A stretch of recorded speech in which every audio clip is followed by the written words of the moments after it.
Hi hello Telangana రాష్ట్ర ప్రజలకు నమస్తే, గుడ్ మార్నింగ్. ఈరోజు మన ప్రజావాణి తెలుగు దినపత్రికలోని మెయిన్ ఎడిషన్ వార్తా విశేషాలు ఎట్లా ఒకసారి మనం చూద్దాం. సో వీడియోని కూడా అందరు లైక్ చేసి మీ యొక్క సోషల్ మీడియాస్లో షేర్ చేయవలసిందిగా కోరుతాం. వార్తా విశేషాలు ఇంటర్ పరీక్షలకు సర్వం సిద్ధం, విద్యార్థుల కోసం హెల్ప్ లైన్ నెంబర్లు. ఇంటర్మీడియట్ పరీక్షల నిర్వహణకు బోర్డు సర్వం సిద్ధం చేసింది. మొదటి సంవత్సరం పరీక్షలు రేపటి నుంచి అంటే ఈ రోజు నుంచే మార్చి 5వ తేదీ నుంచి ప్రారంభం కానున్నాయి. సో విద్యార్థులందరికీ కూడా కంగ్రాచులేషన్స్. మీరందరూ సకాలంలో ఎగ్జామినేషన్ హాల్కి విజిట్ అయ్యి మీరు మంచిగా రివైజ్ చేసుకొని మీ సబ్జెక్ట్స్ అన్నిటినీ మీరు సంతోషంగా ఎగ్జామ్ రాయాలి. లేట్ కూడా వెళ్ళకుండా సకాలంలో వెళ్ళాల్సిందిగా కోరుతాం. గత సంవత్సరం లేట్ అయితే పంపించేసేయడం ఉంటుండే. సో ఈసారి 5 మినిట్స్కి దాన్ని ఎక్స్టెండ్ చేసినారు. సో 5 మినిట్స్ అని కాదు, మీరు తొందరగా వెళ్ళడం, హడావుడిగా వెళ్ళడం, బండ్ల మీద స్పీడ్గా వెళ్ళడం, యాక్సిడెంట్లు అవ్వడం ఇవన్నీ కాకుండా తొందరగా వెళ్ళి ఎగ్జామినేషన్ హాల్ దగ్గర టైంకి రీచ్ అయ్యి ఎగ్జామ్ మంచిగా రాయాల్సిందిగా కోరుతా ఉన్నాం. 1468 కోట్లు రావాలి, ఒడ్లు కొన్నారు పైసలు ఇయ్యలే. సిఎంఆర్ డెలివరీ సమయం పొడిగించండి. 4000 మెగావాట్ల సోలార్ విద్యుత్ ఉత్పత్తికి అనుమతులు పునరుద్ధరించండి. కేంద్ర మంత్రి ప్రహ్లాద్ జోషికి సీఎం రేవంత్ రెడ్డి వినతి. మహిళా సమాఖ్యలను బస్సుల అద్దెకు ఆర్టీసీకి బస్సుపై నెలకు 72,720 రూపాయలు.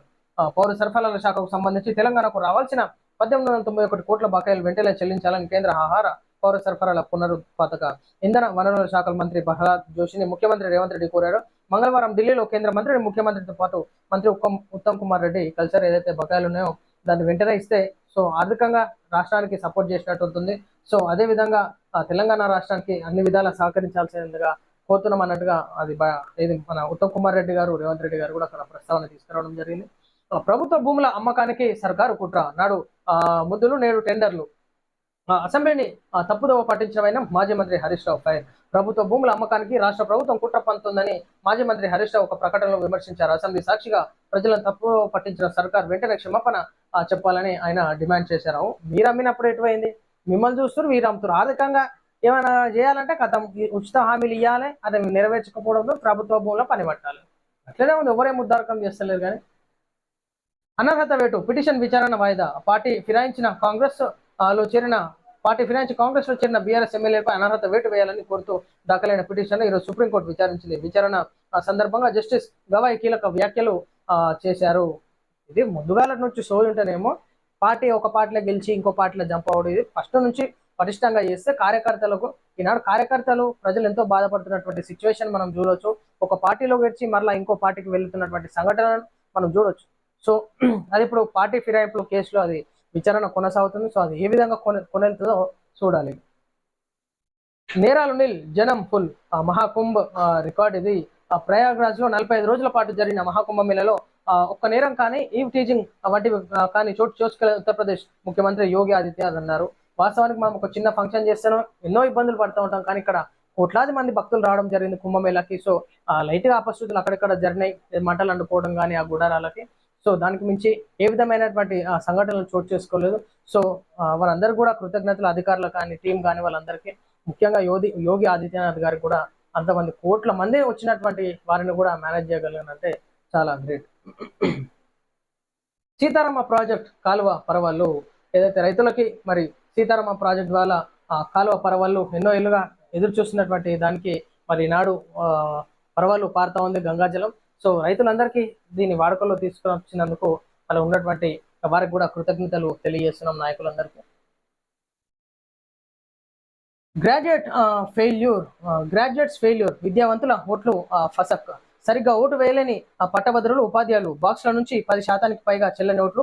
గ్రాడ్యుయేట్ ఎమ్మెల్సీ కౌంటింగ్ లో 27,671 చెల్లని ఓట్లు కరీంనగర్. అంటే వాస్తవానికి నిజంగా చదువుకున్న వాళ్ళు, మీరు చదువు రానోడన్నా నయం అడిగైనా ఇట్లా ఓటేయాలని చేస్తే, మీకు చదువు వచ్చిన వాళ్ళు గ్రాడ్యుయేట్లు మీరు వేసేందుకు వేయకెందుకు ఓట్లు?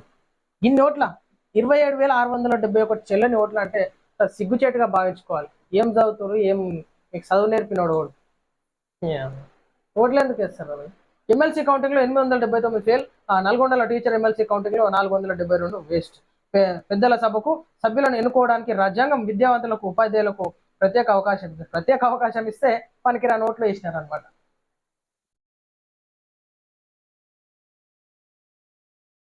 రాజీనామా చేయండి కేటీఆర్. కాంగ్రెస్ పార్టీకి సిగ్గుంటే ఫిరాయించిన బీఆర్ఎస్ ఎమ్మెల్యేలచే రాజీనామా చేయించాలని కేటీఆర్ డిమాండ్ చేశారు. మీరు కూడా గిట్లనే రాజీనామా చేయించి మీ పార్టీలో చేర్పించుకునేవాళ్ళు. కేటీఆర్ గారు. అర్థమవుతుందా ఇప్పుడు?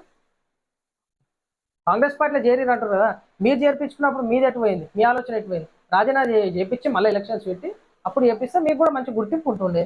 ఈ మేరకు మంగళవారం కాంగ్రెస్ నేత రాహుల్ గాంధీని ఉద్దేశిస్తూ ఎక్స్లో ఆయన ట్వీట్ చేశారు. ఫిరాయించిన వారు తాజాగా ప్రజలు ఆదేశాన్ని కోరుకోవాల్సిందేనని తెలిపారు. లేకపోతే రాహుల్ గాంధీ ఫిరాయింపులు నిరోధానికి రాజ్యాంగాన్ని సవరించాలని చెప్పడం మానుకోవాలని డిమాండ్ చేశారు. అవును, నువ్వే చెప్పాలి. సింగర్ కల్పన ఆత్మహత్య యత్నం పరిస్థితి విషమం. ప్రముఖ సింగర్ కల్పన ఆత్మహత్య యత్నం చేసుకున్నారు. నిద్ర మాత్రలు మింగి ఆత్మహత్య యత్నానికి పాల్పడ్డారు.